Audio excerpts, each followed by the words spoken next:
Seventh grade, how you doing? Mr. V here, coming at you from the school. Empty building, staff only, boring day, not gonna lie. I like it much better when you guys are here. Thought I'd do a post though, why not? Take some time, throw something out there. Listen, and get right to it. I've been hearing a lot about kids having trouble focusing at home when they're remote. Now I've posted on this before, but I'd throw out another post, a shorter post about it. Having trouble focusing from home. I get it. Last spring when we were home, I had a lot of trouble at first focusing from home. And I think I know why that was. And I'm wondering if it's the same issue for you. Now, I think what happens is I think a lot of you aren't really doing work in an ideal space. You might have initially thought it was an ideal space, or maybe you tricked yourself into thinking that it was an ideal space. But if you're having trouble focusing at home, there's a good chance it's not an ideal space. And I think the answer might be simple, hard to execute on, but it might be simple. And what you need to do, I think, is you need to take a look at the work environment you've created for yourself. Okay. Now, you can't control everything about your work environment, no doubt about it, right? You might have 12 brothers and sisters running around the house. There might be construction going on outside your window. Who knows? Like, there are things you can't necessarily control, but you need to look around at your workspace and be honest with yourself. Is this working? Is this workspace that you've created working, right? Don't ask yourself, is this convenient for me?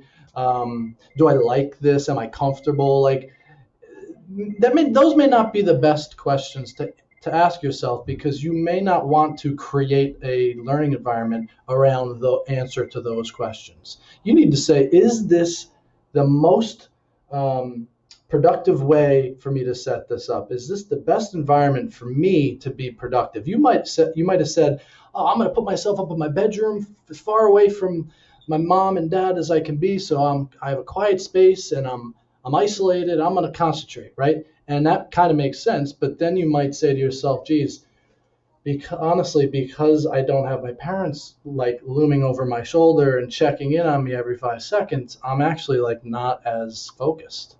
I'm really wandering a lot. I'm not engaged as often. I'm finding myself kind of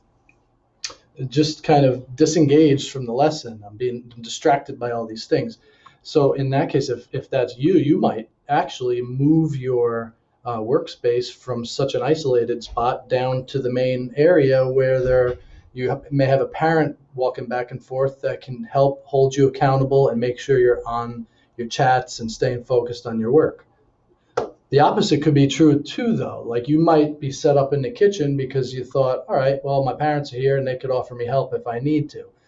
But the truth is, maybe you're just distracted by the refrigerator. Like, I couldn't be near the refrigerator. I'd be in and out of that thing all day long, grabbing snacks. Maybe you're distracted by what your mom's doing or who's doing what, right? Maybe you need to get yourself out of there and go isolate yourself.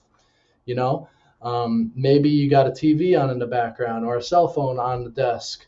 Maybe you just have too much on your desk and the cluttered desk is causing a cluttered mind, right? So there's a lot of reasons why workspaces can hinder us. And I think having an honest conversation with yourself, not about like what you want or what's comfortable, but what is gonna work. And if what's gonna work is moving your space to a different area, or getting the cell phone off the desk, or clearing off the space, or not doing your work in a beanbag chair on your bed, but on a more stiff chair, like, you gotta make good choices. And the right choice, the good choice, is not always the easy choice. It's not always the choice you want to make. So look at some of the choices you've made as you set yourself up and ask yourself, are these the best thing for me? And if the answer is no, then make some changes. It's as simple as that. Make some changes and try something new. So I hope that was helpful for you guys. Do me a favor, leave a comment below if you watched this video. I want to know who watched it. I want to know who saw it. Tell me what you think about it. A smiley face, a thumbs up, a comment, anything will do. I love hearing from you guys. Anyway, I hope you're well. I look forward to seeing you, whether it's Thursday or Friday. Take care.